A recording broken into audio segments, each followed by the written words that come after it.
Chair, I'm very concerned in this bill about the role of the Chief Archivist and what these changes are going to mean for the role of the Chief Archivist, which is in Part 3. But actually, Mr. Chair, the Chief Archivist and the NET will face the same issues as the National Librarian, and I'll talk about those in just a moment, because the advice that the committee received in the form of submissions from a variety of submitters expressed real concern about the role and independence of the National Librarian, and the fact that that was going to be compromised by merging them to within the Department of Internal Affairs. And I think the critical issue here is, could the Minister be seen to exert more influence on the National Librarian in a way under this legislation, now that they're part of the Department of Internal Affairs, than they would do was the department to remain independent? And I think it would be fair to conclude that in fact they are. And I have no faith whatsoever that under this government the independence of that office is going to be preserved, because what we've seen under this government is that they will constantly claim that departments are acting independently with no influence from ministers, and actually the reality is that's not the case. For example, we had a very recent example where a minister effectively told a government department, government agency, not to publicise a transport designation right before a by-election campaign, because they thought that was going to impact on the outcome of the by-election campaign, and that department did exactly what the minister requested. Now, of course, the minister stands up in this House and says, well, no, I didn't do that, but the reality is that in the nudge, nudge, wink, wink way that these things work, it's pretty clear. I don't think anybody in this House or in the public believed the minister when he said that he didn't, that he had no influence on that. And I guess the concern is, with regard to the National Library, that we will see the same type of thing taking place there with regard to the National Library. I'm concerned about the role of the Alexander Turnbull Library and the integration, for example, of the Alexander Turnbull Library now effectively within the Department of Internal Affairs, a department that runs a huge range of functions that are totally incompatible. Let's be frank about that. That we're going from censorship to the National Library to the fire service to civil defence to a whole range of to local government. All of these things, all within the Department of Internal Affairs. I don't believe one of the rationales for this is that it will be more efficient. I simply don't believe that this is going to result in any greater efficiency. Ministerial services fits within the Department of Internal Affairs. In fact, there is an absolute conflict there. It doesn't get much more connected to ministerial operations on a day-to-day basis than the Department of Internal Affairs, who run individual ministers' offices, and they are now also going to have responsibility for the National Library. It's pretty clear that there are some conflicts of interest there. I want to talk particularly about the Alexander Turnbull Library, as I said, because this bill changes the appointment provisions for the Chief Librarian of the Alexander Turnbull Library.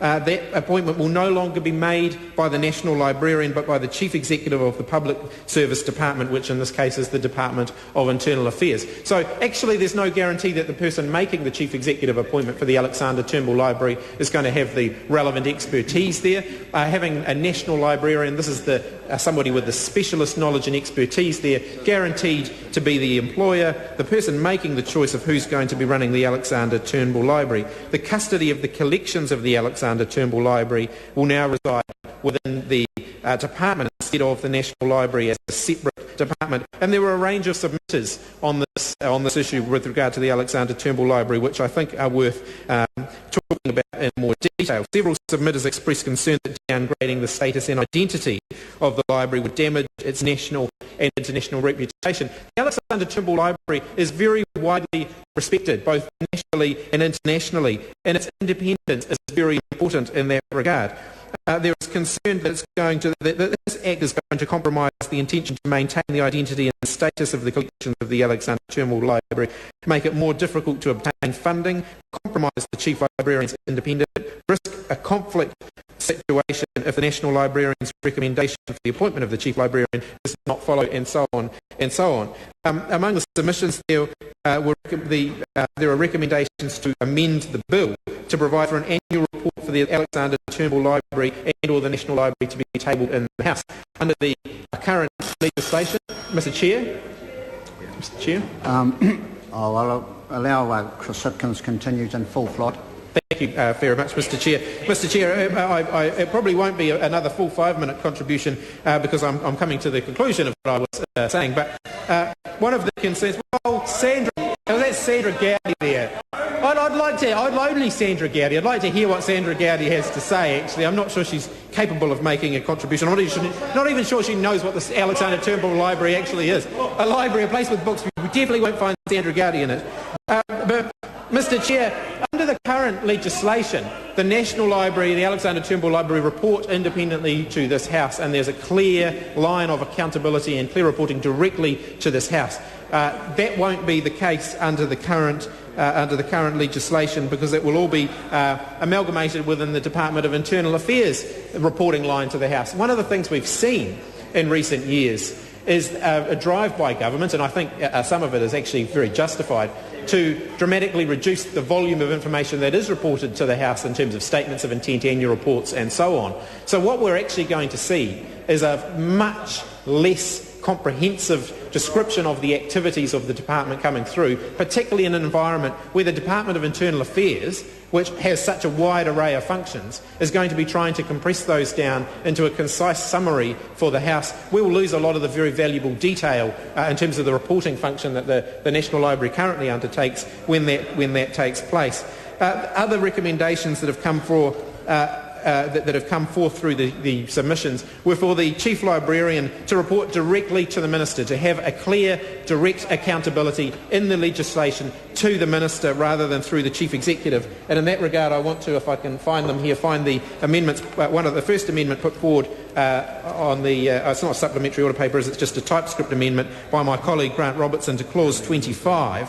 That basically creates an ability for the Chief Librarian, the National Librarian, to advise the Minister on any matter relating to the functions and powers of the National Librarian. Important to note that under this bill, as it stands now, the National Librarian does not, by right, have that ability to directly advise the Minister.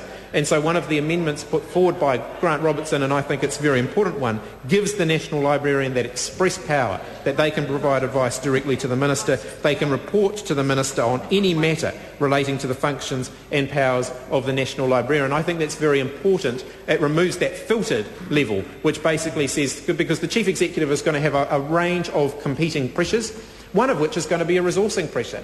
And they're going to be, and the National Librarian should be able to go directly to the Minister and saying, I am not being provided by the department that I am now part of the necessary resources or the necessary support to carry out the functions that I have. They need to be able to go directly to the Minister and say that.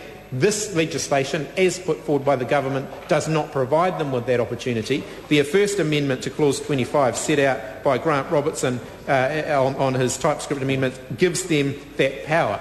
The fifth subclause on that says, in exercising the functions of the National Librarian under this section, the National Librarian shall not be responsible to the Chief Executive, but shall act independently. And I think that's incredibly important. The independence of this role is the primary concern of the opposition in our contributions to this debate.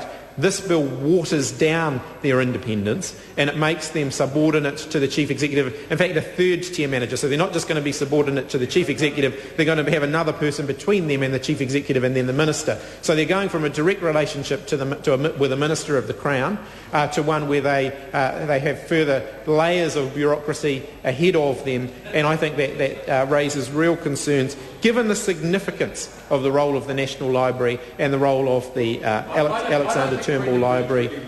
And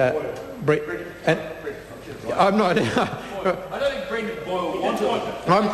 He put it up in a way which is really impossible. I'm certainly not sure that Brendan Boyle wanted this responsibility.